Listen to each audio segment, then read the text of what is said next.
नमस्कार। देश की बात में पहले बात स्वास्थ्य की। कोरोना और ओमिक्रॉन के बढ़ते मामलों को हल्के में ना लें। खासकर देश की राजधानी दिल्ली और महाराष्ट्र में सतर्कता बहुत जरूरी है।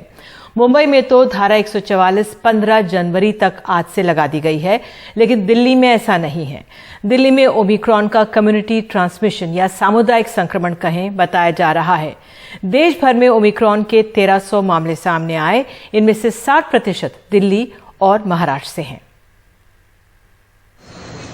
ओमिक्रॉन की मौजूदगी अब देश के 23 राज्यों में है। महज 30 दिनों में एक से बढ़कर ओमिक्रॉन के मामले 1270 तक जा पहुंचे हैं।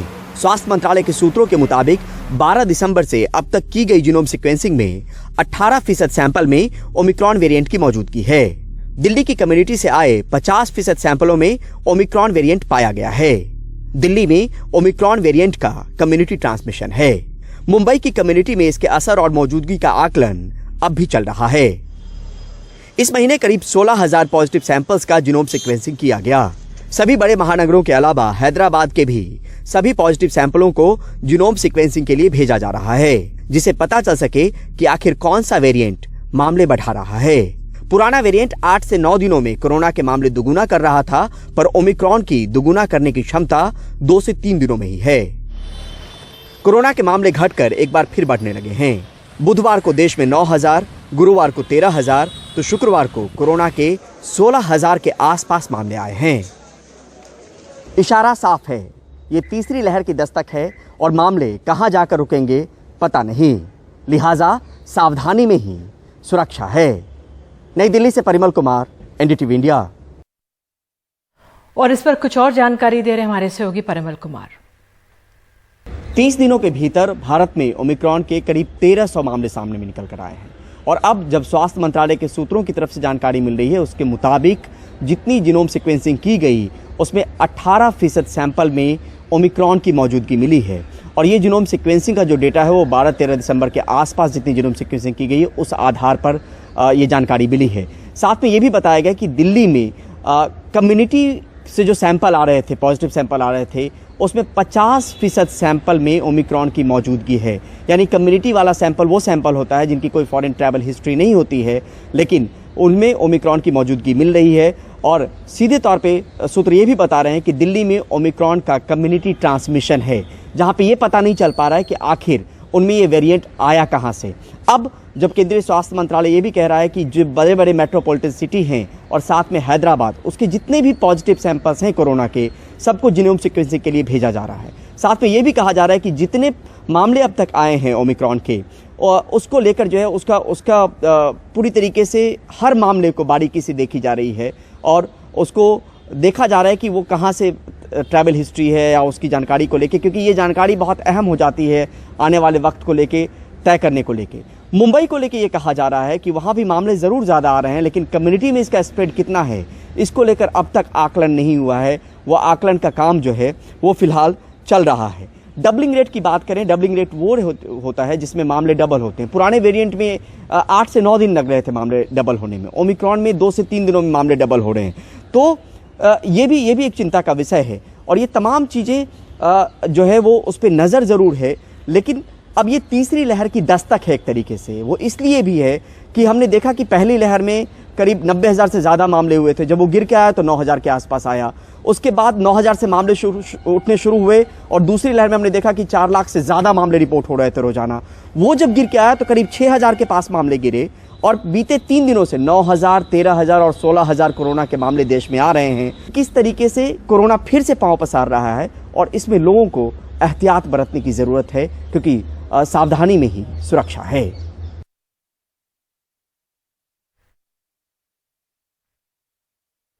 और मुंबई से खबर आपको बता दें, मुंबई में कोविड और ओमिक्रॉन के बढ़ते मामलों को देखते हुए आज से धारा 144 लगा दी गई है, जो जनवरी 15, 2022 तक लागू रहेगी। आदेश के अनुसार किसी भी प्रकार के नए साल के सामूहिक जश्न खुले या बंद में जगहों में, समुद्र तटों इत्यादि में नहीं मनाए जा सकेंगे। मुंबई में समुद्री तट, मॉल्स, प्रोमेनेड्स, पार्क्स में शाम 5 बजे से सुबह 5 बजे तक रोक रहेगी। 37% मुंबई के ओमिक्रॉन मरीजों ने हाल में कोई यात्रा नहीं की है। ये सैंपल्स मुंबई में दिसंबर 21 से 22 के बीच लिए गए हैं। देखिए 31 की पूरी तैयारी पुलिस प्रशासन ने की है। इसमें खास करके जो भीड़ का नियंत्रण हो पब्लिक प्लेसेस में, ट्रैफिक मॉनिटरिंग बहुत इंपॉर्टेंट रहता है और खास करके एंटी सबॉर्डिनेज मेजर्स जो घातपात से मुकाबला करने के लिए जो मेजर्स लिए जाते हैं उसका डिटेल में नियोजन किया गया है।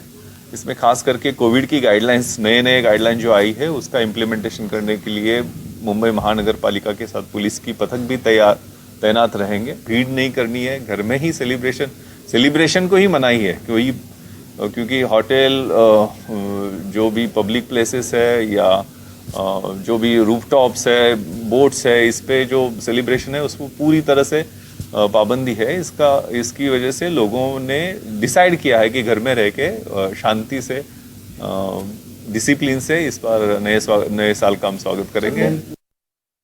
और इस पर अधिक जानकारी दे रहे हमारे सहयोगी सौरभ गुप्ता। हम इस वक्त मुंबई के जुहू बीच पे हैं, जहां पे आप देख सकते हैं पुलिस के जो अधिकारी है वो लोगों को यहां से बाहर भेज रहे हैं क्योंकि आज शाम 5 बजे से लोगों को ये पब्लिक स्पेसेस में आना अलाउड नहीं है। यहाँ पे मुंबई के आप कोई भी जगह पे जाएंगे तो ऐसे क्राउड आपको दिखाई देंगे, लेकिन इस वक्त आप देख सकते हैं यहाँ पे पुलिस के लोग सबको बता रहे हैं कि वो निकल जाए। सर लोग कोऑपरेट कर रहे हैं, जा रहे हैं, सुन रहे हैं पुलिस की बात? लोग कोऑपरेट कर रहे हैं। कहीं अभी 5 बजे उनको मालूम नहीं था ना, ठीक है, कि कितने बजे बंदे, इसकी वजह से वो अभी आए।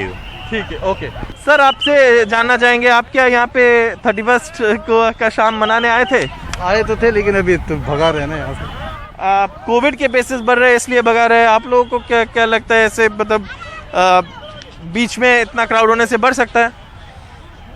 बढ़ेगा ही तो, वो तो है, लेकिन ऐसा कुछ बोल नहीं सकेंगे। आप क्या यहाँ पे शाम 31 के शाम मनाने आए थे? तो अब तो जाना पड़ेगा। वो बहुत अफसोस हो रहा है।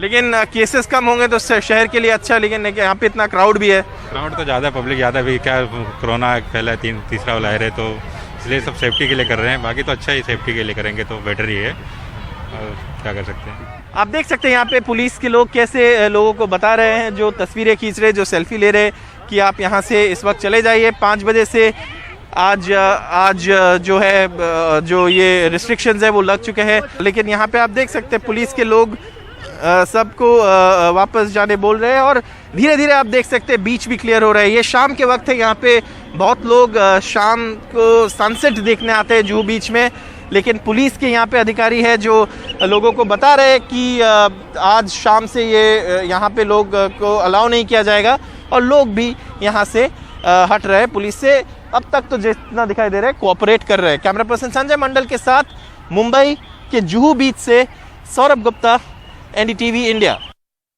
और अब राजनीति से जुड़ी खबरें, हम सीधे बरेली से आपको दृश्य दिखा रहे हैं। गृह मंत्री अमित शाह बरेली पहुंचे हुए हैं और बरेली में जबरदस्त रैली आपको देख सकते हैं, उनकी यहां पर आयोजित हुई है। भारी भीड़ नजर आ रही है, काफी लंबी रैली थी जो ये बरेली में हो रही है। और कई राज्यों में रात का कर्फ्यू है, लेकिन नेताओं की रैली एक जारी है। बरेली में अमित शाह ने चुनाव प्रचार किया है, जिसमें भारी भीड़ नजर आ रही है और ये सब ओमिक्रॉन और कोविड के बढ़ते मामलों के बीच ये रैलियां हो रही हैं। इससे पहले आपको बता दें, गृह मंत्री अमित शाह आज अयोध्या गए हुए थे, सुबह हनुमानगढ़ी गए और उसके बाद उन्होंने अयोध्या में रामलला के मंदिर का दर्शन किया और इस समय वो बरेली में मौजूद हैं। और शाम के समय इस समय जो ये भीड़ नज़र आ रही है, आप देख सकते हैं जिस तरह से चुनाव समय पर ही होंगे। राजनीतिक दलों ने चुनाव आयोग से कहा कि समय पर ही चुनाव हो, एहतियात की बात कही गई थी। और फिलहाल हम देख सकते हैं कि मास्क किस किस ने पहने, किसने नहीं पहने, और वाकई में जिस तेज़ी से ये ओमिक्रॉन का प्रसार हो रहा है, कितना घातक साबित हो सकता है। बहरहाल अगर राजनीति के नज़रिए से देखें तो बहुत सफल यात्रा देखी जा सकती है। ये जो रैली हो रही है बहुत लंबी रैली है और भीड़ भी यहाँ पर बहुत है।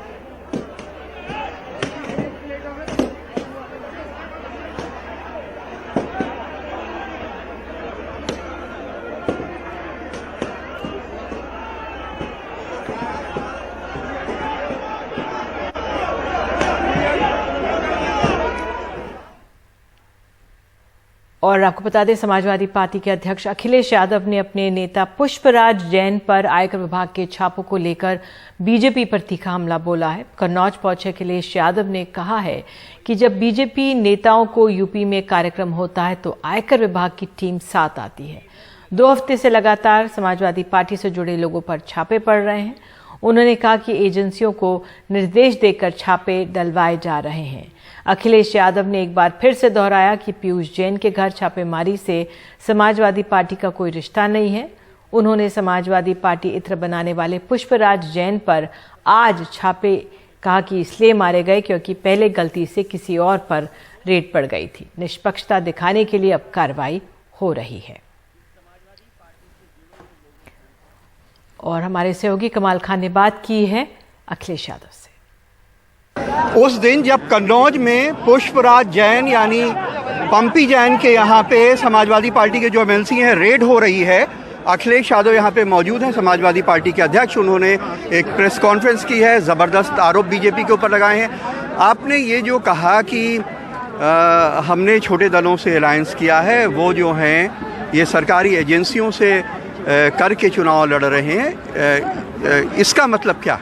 देखिए, इधर जो देखने को मिला है, जिस समय बंगाल में चुनाव था तो भारतीय जनता पार्टी की सरकार की यही एजेंसी विपक्षी पार्टी जो थी उसको परेशान कर रही थी। जिस समय तमिलनाडु में चुनाव था, स्टैलिन जो मुख्यमंत्री जी हैं आज, उनके परिवार पे छापे मारे जा रहे थे। महाराष्ट्र में क्योंकि सरकार बीजेपी की नहीं है, वहाँ भी इन्हीं एजेंसियों से परेशान किया जा रहा था। कर्नाटक में जब चुनाव था उस समय भी यही एजेंसी कर्नाटक पहुँची थी। अगर आज चुनाव खत्म हो गया है तो एजेंसीज वहाँ क्यों नहीं जा रही छापा मारने?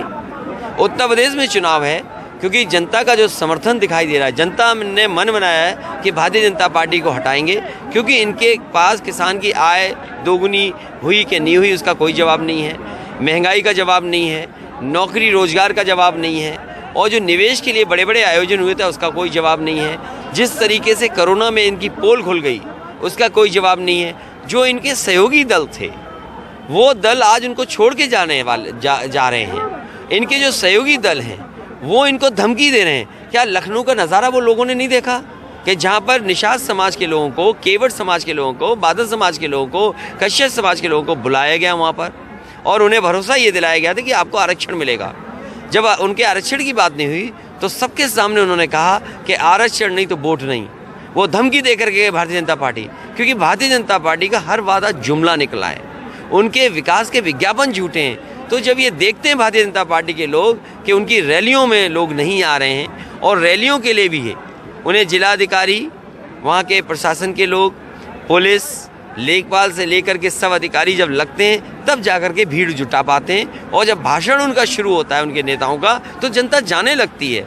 इस निराशा को देख करके, इस हताशा को देख करके और जो समर्थन मिला है समाजवादी पार्टी को उसको देख करके छापे पड़ रहे हैं। आप देखिए, पहले ये जो रेड हुई राजीव राय जी के यहाँ हुई, नीटू के यहाँ हुई, राहुल के यहाँ हुई, अब इनके यहाँ हो रही है, इसका आप अपने चुनावों के ऊपर कैसा असर देखते हैं? पब्लिक में किस तरह का मैसेज आता है इससे? ये जो छापे इसलिए डाले जा रहे हैं कि समाजवादी पार्टी बदनाम हो। सरकार में रहते लोग भ्रष्टाचार करते हैं, सरकार में रहने वाले लोगों पे आरोप लग सकते हैं। विपक्षी पार्टियों के पास कहाँ से धन दौलत है? अब आपने छापे मारे हैं, क्या निकला आपके पास? जब कुछ नहीं निकला आप पर तो आप खिसिया गए, तो आपने कन्नौज के इत्र का नाम ढूंढा क्योंकि उनका नाम भी वही था, जो जिसके यहाँ छापा पड़ा उसका भी नाम वही था। जब इनकी गलती हो गई और गलती से छापा उन्होंने अपने ही व्यक्ति के यहाँ मार दिया, जब वहाँ पर 200 करोड़ के लगभग की संपत्ति, पैसा और रुपया और सोना मिला है, और इतनी गड्डियाँ कभी उत्तर प्रदेश के इतिहास में नहीं निकली होंगी जितनी गड्डियाँ वहाँ निकली। जब उनका आदमी निकला छापे में तो वो घबरा गए और अपनी खीस मिटाने के लिए, अपनी बदनामी बचाने के लिए इन्होंने फिर एक बार पुष्पराज जैन पर छापा मारा है। मैं भारतीय जनता पार्टी से जानना चाहता हूं कि भारतीय जनता पार्टी का नेतृत्व मंचों से बोला है, उनका दिल्ली से लेकर के यूपी का नेतृत्व ने ये कहा कि इत्र कारोबारी जो समाजवादी पार्टी से जुड़े हैं उनका ये पैसा है, उनके घर पर छापा मारा है। अगर वो पीयूष जैन वो अगर हमारे थे तो पुष्पराज जैन क्या थे? अगर पुष्पराज जैन हमारे हैं तो वो किसके हैं? भारतीय जनता पार्टी और उनके सरकार के लोग अपनी नाकामी छिपाने के लिए, क्योंकि कल उनका पूरी पोल खुल जाती, इसलिए उन्होंने छापा दोबारा पुष्पराज जैन पर मारा है। बहुत बहुत शुक्रिया। तो अखिलेश यादव जी का कहना है कि ये चुनाव के पहले मारे जा रहे हैं, इसका राजनीतिक मकसद है। कन्नौज में विनीत वर्मा, इजराइल और आलोक पांडे के साथ कमाल खान, एनडीटीवी इंडिया।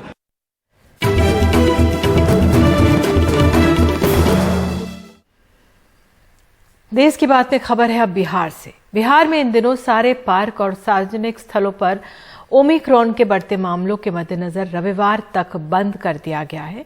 वहीं मुख्यमंत्री नीतीश कुमार का समाज सुधार अभियान जारी है, लेकिन आपको दिखाते हैं कि कैसे वो अपने हर जगह के भाषण में मीडिया से नाराजगी छिपा नहीं पाते।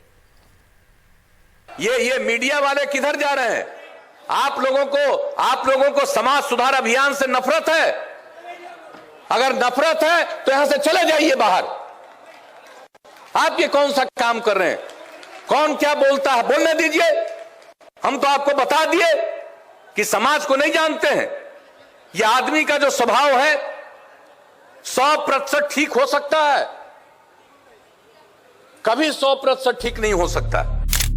मुजफ्फरपुर में समाज सुधार अभियान के दौरान मीडिया से अपनी नाराजगी दिखाते बिहार के मुख्यमंत्री नीतीश कुमार। नाराजगी की वजह ये थी कि अपनी मांगों के लिए कुछ लोगों के हंगामे और कुछ नेताओं की तरफ कुछ देर के लिए मीडिया के कैमरे घूम गए थे। ये पहली बार नहीं बल्कि सासाराम में भी नीतीश ने शराबबंदी के आलोचकों को कुछ इसी अंदाज में प्रमाण पत्र दिया। हम लोग ये सब काम करते हैं ना, तो कुछ लोग जो सख्त खिलाफ है शराबबंदी के, अब बड़े काबिल अब विद्वान कुछ लोग हैं, अपने को विद्वान समझते हैं। हम तो काबिल नहीं मानते, चाहे कितना भी पढ़े लिखे हो, चाहे कितना भी लिखते हो, लेकिन अगर दारू पीते हैं तो आप काबिल नहीं हैं। उन्होंने इस यात्रा में साल के आखिरी भाषण में भी समस्तीपुर में अपने आलोचकों को निशाने पर रखा। हम लोग तो शुरू से बोलते थे कि दारू बहुत बुरी चीज है, लेकिन इन्हें माने तो देखिए तो वर्ल्ड हेल्थ ऑर्गेनाइजेशन WHO, विश्व स्वास्थ्य संगठन ने 2016 में पूरे दुनिया का सर्वेक्षण किया और 2018 में प्रकाशित किया कि शराब कितनी बुरी चीज है। शराबबंदी को लेकर के जो ज्ञान मुख्यमंत्री जी ने दिया है, अब बताइए ऐसा मुख्यमंत्री जी ने बयान दिया जो हास्यास्पद है। मतलब शराब पीने से एड्स होता है, ये मुख्यमंत्री जी कह रहे हैं। समझ सकते हैं कि किस तरीके से वो हर एक तरीके से घिरे हुए हैं और उस वजह से ऊटपटांग बयान दिया जा रहा है। नीतीश अब मीडिया से कुछ पॉजिटिव दिखाने का भी आग्रह करते हैं। आप लोगों का काम है कि जो चल रहा है अभियान और इसका इम्पैक्ट क्या है लोगों पर, इसको आप एसेस करिए। कौन क्या बोलता है उस पर हमको कोई नोटिस लेना है? अगर कुछ बोलेगा तभी ना आप लोग जगह दीजिएगा, स्वाभाविक है। तो इसका कोई मतलब नहीं। इसलिए मेरे लिए इन सब चीजों पर कुछ कहना ठीक है। शराबबंदी के सच लिखने या दिखाने पर अगर नीतीश कुमार मीडिया कर्मियों पर आग बबूला हो जाते हैं तो उसके पीछे एक ही कारण है कि पिछले 5.5 वर्षों के दौरान बिहार में अगर शराबबंदी विफल रहा है तो उसे फेल कराने में बिहार पुलिस के जवानों और अधिकारियों की सबसे सक्रिय भूमिका रही है। और इस बिहार पुलिस के मुखिया खुद मुख्यमंत्री नीतीश कुमार हैं। लेकिन इस सच को वो सार्वजनिक रूप से स्वीकार नहीं कर सकते, इसलिए मीडिया को और मीडिया कर्मियों को वो बलि का बकरा बनाते हैं। पटना से कैमरामैन हबीब अली के साथ मनीष कुमार, एनडीटीवी इंडिया के लिए। दिल्ली के मुख्यमंत्री और आम आदमी पार्टी के राष्ट्रीय संयोजक अरविंद केजरीवाल ने आज पंजाब के पूर्व मुख्यमंत्री कैप्टन अमरिंदर सिंह के गढ़ पटियाला में भारी जन समर्थन के साथ शांति मार्च निकाला और पंजाब के लोगों से शांति और भाईचारा बनाए रखने की अपील की। मुख्यमंत्री कैप्टन अमरिंदर सिंह के गढ़ पटियाला की सड़क पर आम आदमी पार्टी के नेताओं, कार्यकर्ताओं और समर्थकों की भारी भीड़ के साथ ये है अरविंद केजरीवाल का शांति मार्च। इसमें अरविंद केजरीवाल ने कहा, हाल में पंजाब में बेअदबी का मामला हो या लुधियाना कोर्ट में ब्लास्ट का, चुनाव से पहले पंजाब का माहौल बिगाड़ने की साजिश है।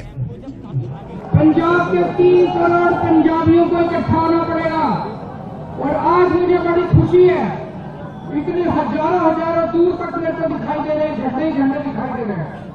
आज यहाँ हजारों पंजाबी इकट्ठे हुए हैं। ये हजारों लोग अपने हाथ में तिरंगा लिए हुए उन 3 करोड़ पंजाबियों की तरफ से उन शक्तियों को, पंजाब के दुश्मनों को संदेश देना चाहते हैं कि हम तुम्हारे मंसूबे कामयाब नहीं होने। इस दौरान आम आदमी पार्टी के पंजाब अध्यक्ष भगवंत मान ने कहा कि हाल में हुई घटनाओं के पीछे कौन मास्टरमाइंड है, इसकी जांच होनी चाहिए। वो कोशिशों वाले तो बंदे जिन्होंने कुछ फरे गए, कुछ भी मौत होगी, और उन्होंने पीछे कोई मास्टरमाइंड होर नहीं, ये जांच का विषय है। अब तो मैं यही कहना है कि खाली होर लाशा होंगी, क्योंकि बीजेपी तो नफरत की राजनीति कर दी है, वो तो हिंदू मुस्लिम अंदर मस्जिद कर दी है। केजरीवाल ने जिस शांति मार्च के लिए पटियाला को चुना उसे कैप्टन अमरिंदर सिंह का गढ़ माना जाता है। उन्हीं कैप्टन अमरिंदर सिंह का जो पिछले विधानसभा चुनाव में पंजाब में कांग्रेस की जीत के नायक बने थे और आम आदमी पार्टी जीतते जीतते रह गई थी। इसी कामना के साथ कि केवल पंजाब ही नहीं बल्कि पूरे देश में अमन और शांति कायम रहे, पूरा देश तरक्की के रास्ते पर आगे बढ़े, सभी को नए साल 2022 की बहुत बहुत शुभकामनाएं। पटियाला पंजाब से अपने सहयोगी कैमरा पर्सन मनोज ठाकुर के साथ मैं शरद शर्मा, एनडीटीवी मीडिया। देश की बात में आगे, फिलहाल कपड़ा कारोबारियों को राहत, लेकिन जूते चप्पल अगले साल हो सकते हैं महंगे, बढ़ सकता है जीएसटी।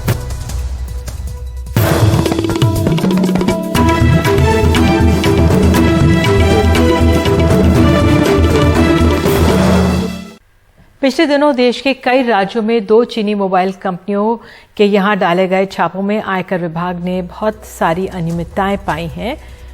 शाओमी और ओप्पो के कर्नाटक, तमिलनाडु, असम, पश्चिम बंगाल, महाराष्ट्र, बिहार, राजस्थान और दिल्ली एनसीआर के कई ठिकानों पर छापे डाले गए हैं।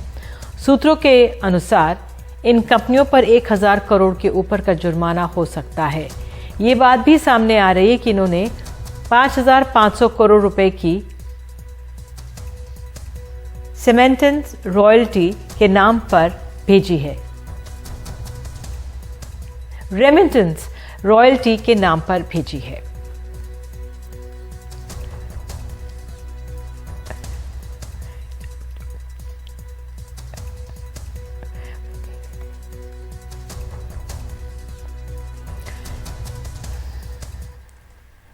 और आगे बढ़ते हैं हम, जीएसटी से जुड़ी आपको खबर दे दें। भारत सरकार ने नए साल पर फिलहाल कपड़ा कारोबारियों को राहत दे दी है, लेकिन जूते चप्पल कारोबारियों पर जीएसटी की बड़ी दरें लागू होंगी, जिससे कपड़े नहीं महंगे होंगे लेकिन जूते चप्पल महंगे हो सकते हैं। हालांकि जूते चप्पल पर जीएसटी बढ़ाने को कई राज्यों ने विरोध भी किया है। एक रिपोर्ट देखिए। विज्ञान भवन में शुक्रवार को 46वीं जीएसटी काउंसिल की 2 घंटे चली बैठक के बाद जब राज्यों के मंत्री बाहर निकले तो उनके पास व्यापारियों और लोगों को राहत देने वाली खबर थी।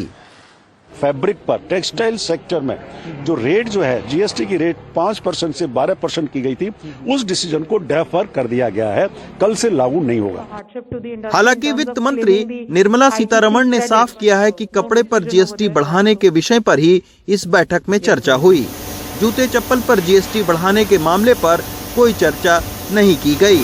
उन्होंने कहा कि कपड़े पर जीएसटी बढ़ाने का मामला छोटे कारोबारियों से लेकर उपभोक्ताओं तक पर असर डालने वाला है, इसीलिए इस पर राज्यों के साथ काफी विस्तार से चर्चा हो रही है।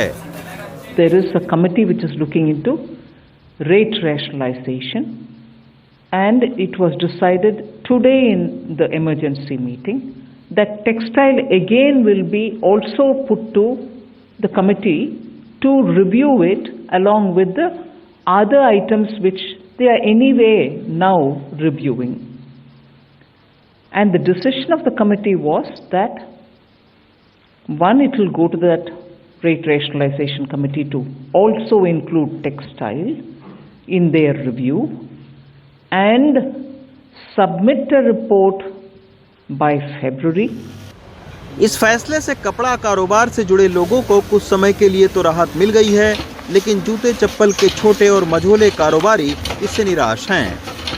जीएसटी काउंसिल के इस फैसले से जूते और चप्पल के कारोबारी तो निराश हैं, लेकिन गारमेंट उद्योग से जुड़े जो लोग हैं और उनमें काम करने वाले 20 लाख से ज़्यादा श्रमिकों ने ज़रूर फौरी तौर पर राहत की सांस ली है।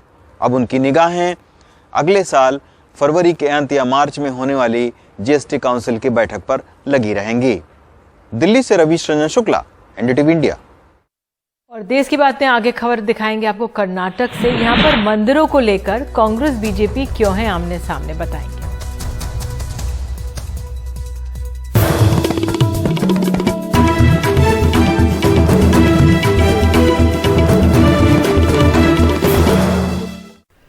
देश की बातें खबर है कर्नाटक से। कर्नाटक के जो मंदिर सरकार के अधीन हैं वे जल्द ही निजी ट्रस्ट के अधीन होंगे। उन्हें सरकार स्वतंत्र करने जा रही है। कांग्रेस का आरोप है कि बीजेपी सरकार का मकसद मंदिरों की जमीन और संपत्ति बेचना है। कर्नाटक के 34,500 मंदिरों पर जल्द ही राज्य सरकार के मजुराई मंत्रालय का नियंत्रण खत्म हो जाएगा। अब राज्य में नया कानून बन रहा है, जिसके बाद मंदिर जिला अधिकारियों की जगह ट्रस्ट की देखरेख में चलेंगे। परमिशन तಗೊಳ್ಳುವಂತ ಈ ವ್ಯವಸ್ಥೆ ಏನಿದೆ ಇದನ್ನ ಮುಕ್ತ ಮಾಡಬೇಕು ಅನ್ನುವಂತದ್ದು ಬಹಳ नौकरशाहों के नियंत्रण की वजह से मंदिरों को काफी नुकसान हुआ है। आने वाले बजट सत्र के दौरान हम कानून बनाकर सभी मंदिरों को सरकार के नियंत्रण से मुक्त कर देंगे ताकि वो अपना विकास कर सकें। ನಮ್ಮ ದೇವಾಲಯಗಳನ್ನ ಕಾನೂನಿನ ಕಟ್ಟುಪಾಡುಗಳಿಂದ ಮುಕ್ತಿ ಮಾಡ್ತೇವೆ। संघ लंबे समय से मंदिरों को सरकारी नियंत्रण से मुक्त करने की मांग करता रहा है। इनकी भी कई श्रेणियां हैं। ए कैटेगरी यानी प्रथम श्रेणी के तहत ऐसे करीब 210 मंदिर हैं जिनकी सालाना आमदनी 25 लाख रुपए से ऊपर है।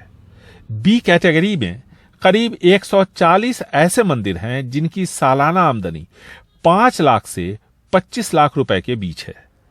बाकी मंदिर कैटेगरी सी में आते हैं, यानी 5 लाख रुपए सालाना से कम आमदनी वाले। एक अनुमान के मुताबिक सालाना सरकार को इन मंदिरों से 500 से 600 करोड़ रुपए की आमदनी होती है। कांग्रेस बोम्मई सरकार की मंशा पर सवाल उठा रही है। सरकार की मंशा मंदिर की जमीन परिवार को और अपने कार्यों को सौंप देने की है। वह मंदिरों की संपत्ति बेचना चाहते हैं। पहली बार इस तरह का फैसला सरकार ले रही है। समझ में नहीं आता कि जब सरकारी अधिकारी मंदिरों को चला रहे थे तो यह फैसला लेने की सरकार को क्या जरूरत पड़ी थी। मंदिरों पर सरकारी नियंत्रण को लेकर संघ परिवार की तरफ से सवाल उठाए जाते रहे हैं। 2008 में मुख्यमंत्री के तौर पर बीएस येडियुरप्पा ने एक मंदिर को सरकारी नियंत्रण से मुक्त कर दिया था, लेकिन उनकी ये पहल कानूनी दांवपेच में उलझ कर रह गई। ऐसे में अब बोम्मई सरकार इस पूरे मामले पर नए सिरे से एक कानून बनाने जा रही है, जिसके बाद मंदिरों का नियंत्रण निजी ट्रस्ट्स को सौंप दिया जाएगा। बेंगलुरु से कैमरामैन कुमार के साथ निहाल खिदवई, एनडीटीवी इंडिया।